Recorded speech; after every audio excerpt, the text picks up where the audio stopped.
Haleluya, mtumishi wa Mungu, ni mimi mtangazaji wako Emmanuel Simoni kutoka hapa Watumishi TV. Karibu sana mpenzi mtazamaji na mpenzi mfuatiliaji wetu. Nimekuletea habari njema mpya kutoka kwa waimbaji wa nyimbo za injili nchini Nigeria.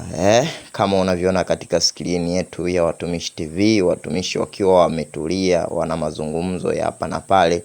Na ni ndani ya studio za Joy zilizopo Accra, Ghana, nchini Ghana.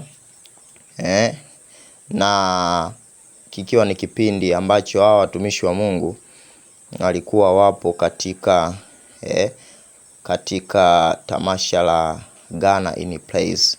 Watumishi wa Mungu tunakumbuka kwamba wamekuwa wakihudhuria matamasha hayo. Na hiki ni kipindi pia ambacho Mungu alikuwa amewapa kibali cha kuhudhuria katika tamasha hilo la Ghana in Praise.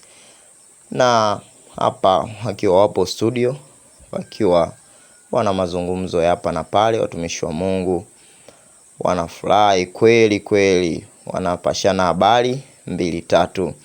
Na kama unavyowaona watumishi wa Mungu, wewe mwenyewe umekuwa ni mfuatiliaji mkubwa sana wa watumishi wa Mungu. Kuna wengine wanapenda kuzisikiza nyimbo za Hada, wengine wanapenda kuzisikiza nyimbo za Messi, wengine wanapenda kuzisikiza nyimbo za Steve Crown. Kwa hiyo hao ni watumishi wa Mungu, wamekuwa ni wenye baraka sana katika maisha yetu, wakiwa wakitufariji katika nyimbo zao mbalimbali.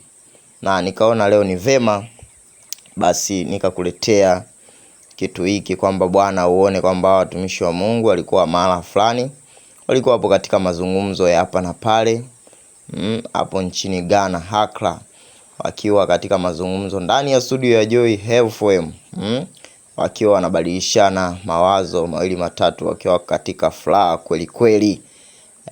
Kama unavyoona, wamekuwa ni waimbaji ambao wamekuwa wakihudumia sio tu Ghana, bali wamehudumia paka nje ya mipaka. Tunaona nyimbo zao zimepigwa mataifa na mataifa, yani nikiwa na maanisha dunia nzima. Wamekuwa ni watu ambao wanasikilizwa, sio tu Hada, sio tu Messi, sio tu Steve. Wamekuwa ni watu ambao wanafuatiliwa na watu wengi kweli kweli kusikiliza huduma ya nyimbo zao. Kwa hiyo mpenzi mtazamaji na mpenzi msikilizaji kutoka hapa Watumishi TV, basi hili ni jicho letu la Watumishi TV, Mungu kutuonyesha. Tukasema tukujuze yaliyokuwa yanaendelea juu ya watumishi wa Mungu wakiwa wamekutana location hiyo Accra, Ghana, wakiwa ndani ya studio za Joy FM, wakiwa na mazungumzo 2-3 katika kipindi cha Ghana in Praise. Kwa hiyo Mungu akubariki popote pale. Basi usisahau kusubscribe channel yetu ili uwe wa kwanza na Mungu akubariki.